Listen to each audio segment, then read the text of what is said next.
అనకాపల్లి జిల్లాలో విద్యుత్ శాఖ మంత్రి కొట్టిపాటి రవికుమార్ పర్యటించారు. ఈపీడీసీఎల్ పరిధిలో చౌడుపాడు, కింతల్లో కొత్త సబ్స్టేషన్లను మంత్రి ప్రారంభించారు. ఈ కార్యక్రమంలో ఎంపీ సీఎం రమేష్, ఎమ్మెల్యే కొడతల, బంటారు పాల్గొన్నారు. 3.65 కోట్లతో చౌరపాడలో, 3.37 కోట్లతో కింతల్లో సబ్స్టేషన్లు నిర్మించారు. రాష్ట్ర వ్యాప్తంగా 11 జిల్లాల్లో 250 కోట్లతో 69 సబ్స్టేషన్లను నిర్మాణంలో ఉన్నట్లు మంత్రి తెలిపారు. ప్రతి జిల్లాకు కొత్తగా 10 సబ్స్టేషన్లు మంజూరు చేసినట్లు పేర్కొన్నారు. ప్రజలకు నాణ్యమైన విద్యుత్ అందించేందుకు ఈ చర్యలు చేపట్టనున్నట్లు తెలిపారు. కొత్త సబ్స్టేషన్లతో స్థానికంగా విద్యుత్ అంతరాయాలు తగ్గనున్నాయని మంత్రి అన్నారు. అనకాపల్లి జిల్లాలో 20,000 ఎస్సీ, ఎస్టీ ఇళ్లకు సోలార్ను ఏర్పాట్లు చేస్తున్నట్లు వెల్లడించారు. ప్రతి వినియోగదారుడు పీఎం సూర్యఘర్ పథకాన్ని వినియోగించుకునేలా మంత్రి పిలుపునిచ్చారు. దాదాపు ఈ కాన్స్టిట్యూన్సీ లో 2 సబ్స్టేషన్లే కాకుండా ఈ జిల్లాలో మొత్తం 10 సబ్స్టేషన్లు దాదాపు 35 నుంచి 40 కోట్ల రూపాయలతో శాంక్షన్ చేసాం. అన్ని కూడా పనులు జరుగుతున్నాయి. తొందరలోనే అన్ని కూడా వినియోగంలో తీసుకొస్తాం. ఈపీడీసీఎల్ కింద అయితే దాదాపు 65 పైన సబ్స్టేషన్లు శాంక్షన్ చేయడం జరిగింది. దాదాపు అదేవిధంగా ఇందాక మన వాళ్ళందరూ అర్జీలు ఇచ్చారు. ఈ సబ్స్టేషన్ నుంచి వెళ్ళే మిగతా గ్రామాలకి అవి కొన్ని మార్చమని చెప్పారు. అదేవిధంగా ఈ గ్రామంలో ఎప్పుడో 40-50 సంవత్సరాల కింద వేసింది అయినట్టు కూడా జాగ్రత్త చేయమని చెప్పి అడిగారు. ఎందుకంటే సబ్స్టేషన్ కట్టాం కానీ పవర్ కూడా గ్రామాల్లోకి రావాలంటే ఇంకా కేబుల్స్ కానీ వైర్లు కానీ ఇవన్నీ కూడా బాగుండాలని మనకు ఆర్టీసీ స్కీమ్ అని ఒక స్కీమ్ ఉంది. Central government, state government. Central government 60%, state government 40% డబ్బులతో ఈ కార్యక్రమాలు చేస్తా ఉన్నాం. రాష్ట్ర వ్యాప్తంగా చాలా పెద్ద ఎత్తున చేస్తున్నాం.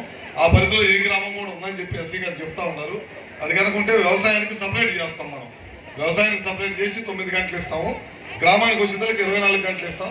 వాటిలో ఎంత అవకాశం ఉంటే అంత మార్చేసి మొత్తం ఎక్కడైతే కండక్టర్ బాగా పాత కండక్టర్ ఉండే ఇబ్బందిగా ఉందో, స్తంభాలు ఇరిపోయే ఇబ్బంది ఉందో దీంట్లో పెట్టుకొని 100% కంప్లీట్ చేసేదానికి మనకి ఆర్టీఎస్ఎస్ కొంత అయితే కొంత కవర్ కాదు.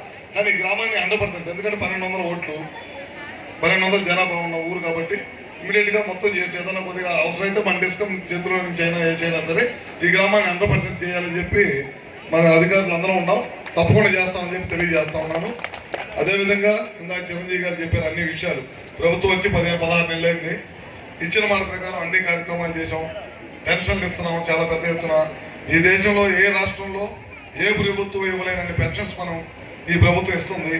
మొన్న మధ్య భర్తలకు పెన్షన్ వస్తా చనిపోతే ఆటోమేటిక్గా భార్యకి వెళ్ళింది. గడిచిన ప్రభుత్వం ఒక్క పెన్షన్ కూడా ఇవ్వకుండా వదిలిపెట్టి వెళ్ళిపోయారు.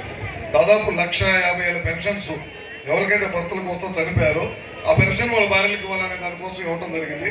రాబోయే రోజుల్లో ఇంకా చాలా మంది పెన్షన్లు అడుగుతున్నారు. ముఖ్యమంత్రి గారు ఆలోచన చేస్తున్నారు. మిగతా వాళ్ళకు కూడా తప్పకుండా చేస్తాం.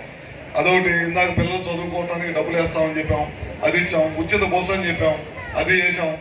16,300 మంది చదువుకున్న వాళ్ళకి టీచర్ ఉద్యోగాల కోసం ఎదురు చూస్తా ఉన్నారు. మా వయసు అయిపోతుంది, మాకు కనుక ఎగ్జామ్ పెట్టకపోతే వయసు 40 సంవత్సరాలు దాటిన తర్వాత మేము అర్హులు కావని చెప్పి చాలా మంది బాధపడుతుంటే లోకేష్ గారి దృష్టికి వచ్చి ఇమీడియట్గా 16,300 మందికి ఉద్యోగాలు పెట్టడమే కాకుండా ఉద్యోగాలు ఇవ్వటమే కాకుండా స్కూల్కి వెళ్ళే కార్యక్రమం కూడా, టీచర్లుగా వాళ్ళ వృత్తిలోకి వెళ్ళే కార్యక్రమం కూడా చేయడం జరిగింది అనమాట.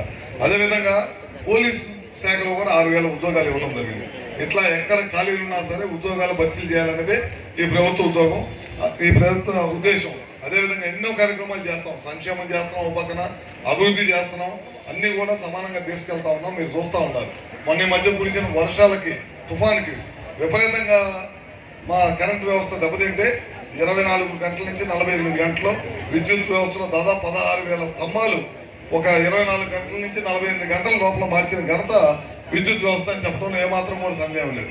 ఎందుకంటే మొత్తం మార్చి ఇచ్చాం. దాదాపు మనకి చిత్తూరు జిల్లా, నెల్లూరు జిల్లా నుంచి దాదాపు 1,500 మందిని ఇక్కడ తీసుకొచ్చి ఈ ప్రాంతంలో తుఫాను వల్ల ఎక్కువ రోజులు ఇబ్బంది పడకూడదనే ఉద్దేశంతో మొత్తం మార్పించి చేయించాము. ఎన్ని రోజులు ఉన్నారంటే 5 రోజులు ఉన్నారు, 5 days ఉన్నారు. వాళ్ళ భార్యని, పిల్లల్ని అందరూ నోరు పెట్టేసి అధికారులందరూ ఇక్కడికి వచ్చి పనిచేశారు అనమాట. పనిచేసి అన్ని వ్యవస్థలన్నీ సరిచేసి వెళ్ళిపోయారు. ఇట్లాంటి ఎన్ని కార్యక్రమాలు చేస్తున్నాం.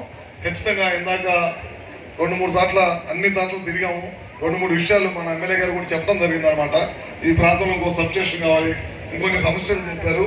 అవన్నీ కూడా చూసే తప్పకుండా ఎక్కడైతే వెనకబడి ప్రాంతం ఉందో ఆ ప్రాంతాలన్నింటిలో కూడా లో వోల్టేజ్ లేకుండా చేయాలనేదే మన ముఖ్యమంత్రి నారా చంద్రబాబు నాయుడు గారి ఉద్దేశం. ఆయన ఏదైతే చెప్పారో తూచా తప్పకుండా 132 సబ్స్టేషన్ ఇందాక అడిగారు ఒకటి, అంటే దీనికంటే పెద్ద సబ్స్టేషన్. పవర్ యూటిలైజేషన్ పెరుగుతుంది, రోజు రోజుకి పవర్ వాడకం పెరుగుతుంది కనుక తప్పకుండా దానికి తగ్గట్టుగానే పవర్ సిస్టమ్స్ని పెంచుకుంటూ కోట్లాది రూపాయలు ఖర్చు పెట్టి పవర్ సిస్టమ్స్ పెంచుకుంటూ వెళ్తాము. తప్పకుండా పోయినసారి మీరు చూశారు గవర్నమెంట్లో 9 సార్లు